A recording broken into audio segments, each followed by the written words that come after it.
आइए आपको सीधे लिए चलते हैं उत्तराखंड के देहरादून, जहां राजभवन में राज्य आपदा प्रबंधन का कार्यक्रम आयोजित किया गया है, जहां पर सीएम पुष्कर सिंह धामी इस कार्यक्रम के दौरान संबोधन कर रहे हैं।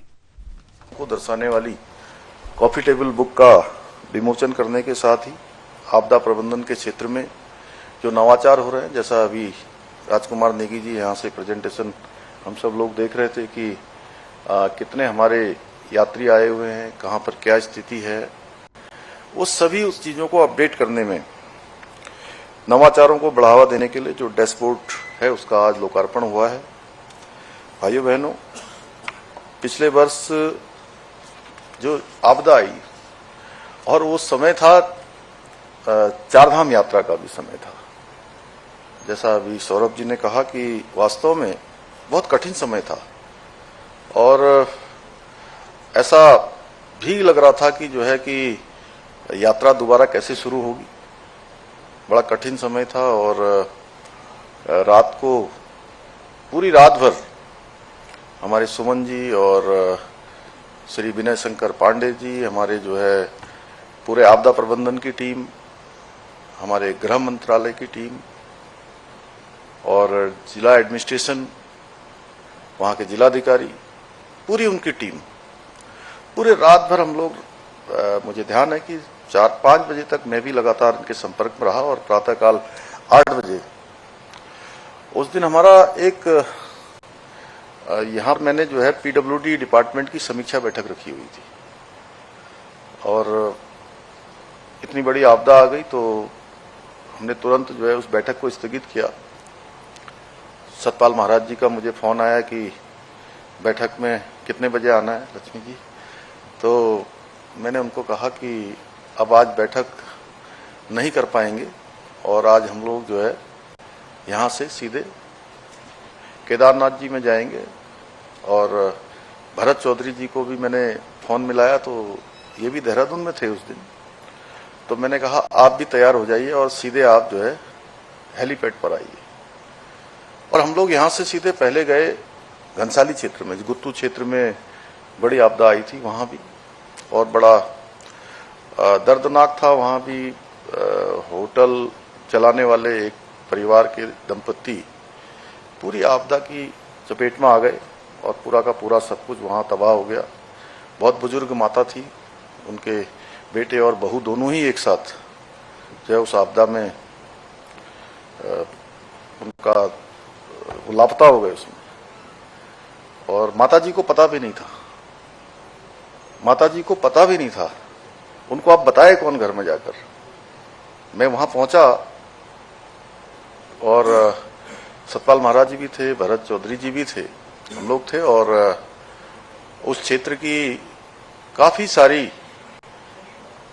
महिलाएं वो जो है बहुत तेज से, मतलब अब इतनी बड़ी घटना हो गई थी वहां से उनके बीच से, तो अब उसमें स्वाभाविक है उनका आक्रोश भी था।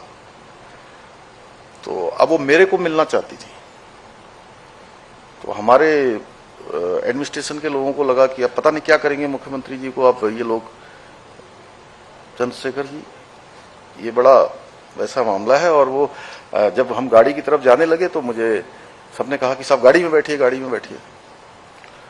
तो मैंने कहा नहीं रुकिए रुकिए। और जैसे वो थी सब महिलाएं, हमारी बहनें थी, माताएं थी, तो एक ने मेरा हाथ पकड़ लिया, तो उन्होंने मेरा हाथ पकड़ा तो मैंने भी उनको पकड़ लिया। ऐसे मैं क्या कर सकता था। तो जब मैंने उनको पकड़ लिया, सबको मैंने भी ऐसे पकड़ लिया कि मेरी माँ है, मेरी बहन है, तो सारे के सारे मुझसे चिपट गई और चिपट के सब रोने लगी वहां पर। हमने कहा हम सब जो भी यहाँ होगा वो करेंगे, बचाव करेंगे, ये करेंगे, जो भी सहायता है वो करेंगे।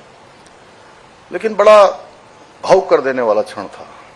वहां से हम किसी तरह गए, आने के बाद हम गुप्तकाशी में उतरे। गुप्तकाशी से फिर हमारे ये जिलाधिकारी कहाँ बैठे, दिख नहीं रहे, अच्छा उधर। फिर अब वहां हेलीकॉप्टर वाले ने कहा कि जो है साहब वहां पर तो एक ही आदमी आपके साथ और जा सकता है।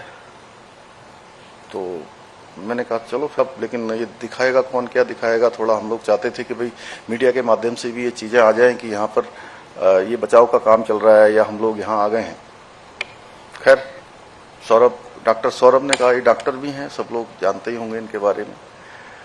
तो इन्होंने अपने मोबाइल से ही जो है, जो यहाँ पर जो फोटो आ रहा था जिसमें मैं उन लोगों के बीच में जब मैं पहुंचा तो मेरे मन में बड़ी शंका थी। मुझे लगता था कि ये लोग पूरी रात भर से बुजुर्ग हैं, दूर दूर के हैं, देश भर के लोग हैं, और यहाँ पर ये जब हम पहुंचेंगे तो निश्चित रूप से ये आक्रोश इनके अंदर होगा। किसी ने खाना नहीं खाया होगा, किसी ने कुछ नहीं करा होगा। तो वहां जाते ही मेरे मन में जितनी शंकाएं थी वो सब निराधार साबित हुई।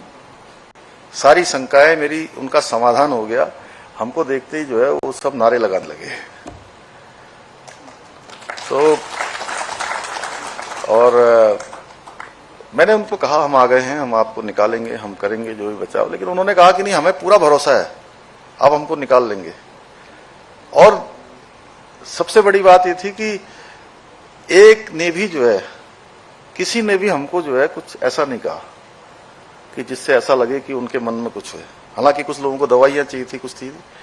तो ये जो फोटो चल रहा था ये डॉक्टर सौरभ ने खींचा अपने मोबाइल से। तो फिर उसके बाद ये बचाव का अभियान चला और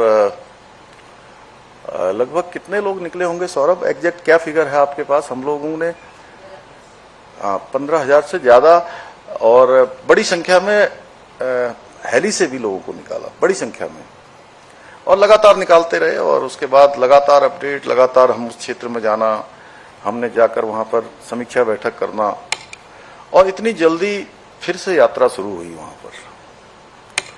ये वास्तव में बाबा की कृपा से ही संभव हुआ।